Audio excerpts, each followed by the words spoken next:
Alright, here I am working on another big rig. I got this taillight socket back here for like a pinto hitch trailer. And this box here got cracked, as you can see, and was letting all this road dirt in. Taillights weren't working. This is what I found down inside the wiring harness for the trailer receptacle. So that was actually down in the harness. And you could tell it's all swollen looking. And I had a lot of resistance on it because I was checking my continuity from here, from my taillight pin to this pin here, and I had real high resistance on it. So that was the clue. So I'm swapping boxes. We got a new box, and it started pouring down rain on me. So I'm back at it again here, and I got to figure out where all these wires go because I forgot. I did take a picture though, so maybe that'll help me. But you got I got reverse lights, auxiliary power, tail lights, brake lights. You got left and right brake lights. I think this is a separate pin for brake lights too. So I got to figure this out and get it together here. So here's something else for you guys. This is a Bandit ZT1844 stump grinder, and it got bumped here on the oil filter housing and cracked this piece here and snapped it off. So I got a new one here, and they make this about as difficult as possible to get to. Down here, way down under that intake, there's that little 1 bolt holding that thing on there. So I'm gonna try to get my swivel down in there, swivel socket, and get that out. But I had to take the air cleaner off, all these covers. It's I think it's a 38 horsepower Kohler, fuel injected, and they just stuff everything into this motor. So I got to get all this stuff apart here. And you got map sensors and ignition coils and all that stuff, and ignition modules. There's your crank sensor, just like a car, but this is a lot harder to work on.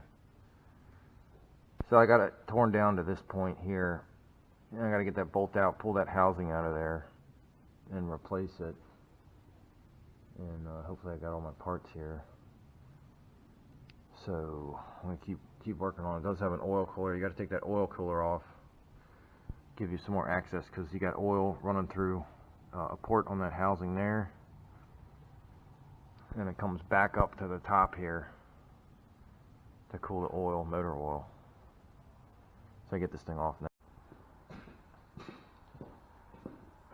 Alright, I got a swivel on here, 10 millimeter. I think that's what I need to get down in there.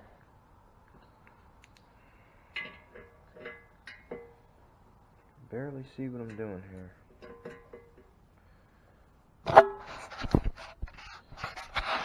Down in there. Let's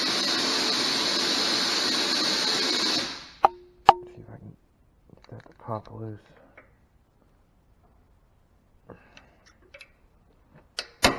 Yep, there we go. I really don't want to take this intake and all this other crap off of here. I don't have gaskets, replacement gaskets for anything if something breaks. I'll try to pull this thing out of here. Cheat it out with these nice tools. Hopefully it works out.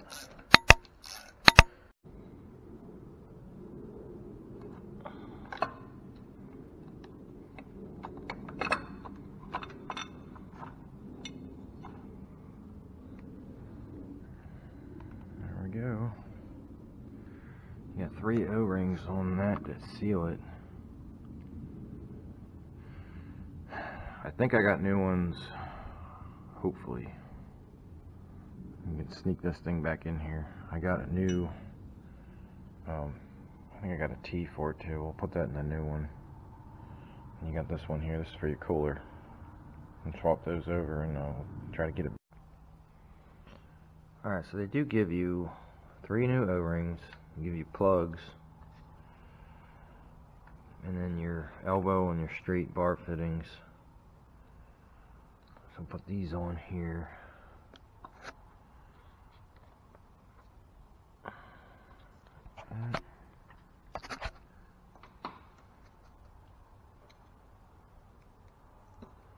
This is not like a normal repair. It's just this thing was strapped on a trailer with some other equipment, and it got bumped right here, and it cracked this whole housing. This is like a brand new machine. So this is not something I think anyone would be typically doing.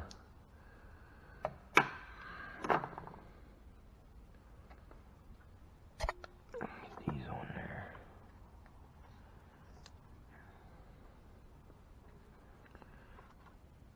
It's nice they're O-rings, because O-rings are always a better seal as opposed to like a paper gasket. So that's nice. I'll seal up on that. We got 2 plugs to put in right there. So we got pipe sealant already on these plugs, which is nice. Get these threaded in.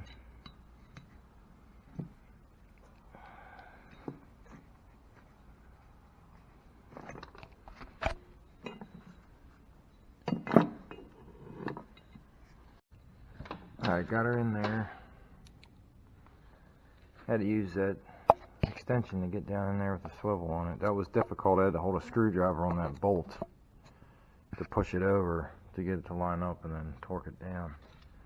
It took me probably a good 5 minutes to get that thing started, but I got the oil cooler back on here, tightened up, and I gotta get the, so you got like a over bypass valve in there, the spring that I gotta put together. I'll give you some instructions here. So I gotta go through and make sure we got the right parts and how to line them up down in there correctly, and then start putting all my parts back together here. It's kind of a difficult job to video and work on at the same time, because it's, you kind of need 2 hands for everything.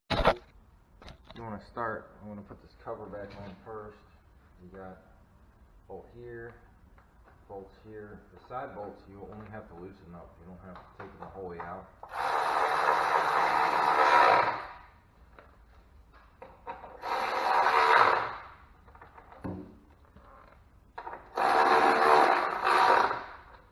They're just holding plastic on, so don't over tighten them. You got your hour meter on there. Careful of those wires.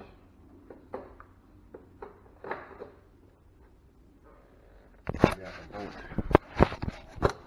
Get these bolts up here. You got one on the side there, and you got one in the center. This. So that's the same thing on the other side for that cover. And we'll put this front cover on with the indicator light, and you should have another switch on that or not. And just 2 oil pressure and a check engine light. Hook those up, and I got this throttle assembly bracket back on here. It's 3 bolts, 1 down there, 2 on the top. And then once that's on, you can put your air cleaner back on, and that'll bolt this throttle, your throttle butterfly valve to the intake. Hold that together.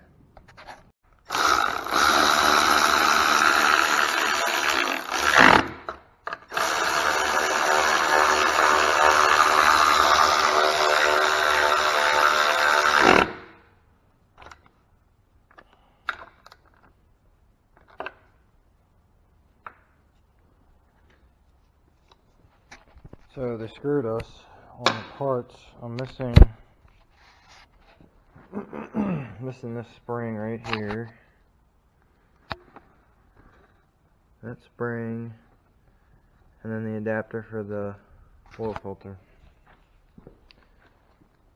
So that's just great.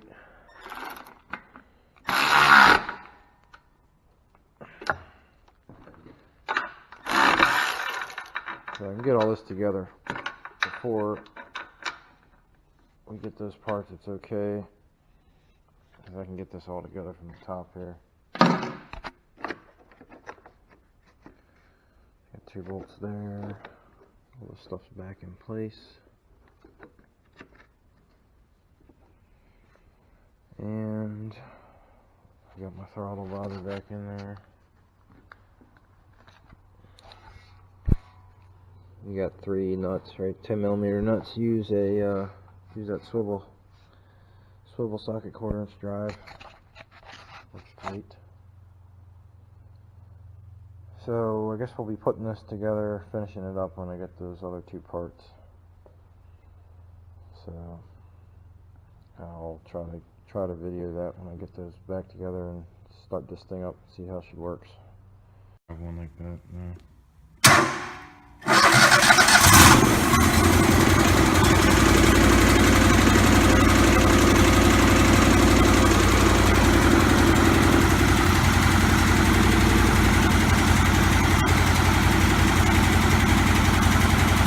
She's a runner.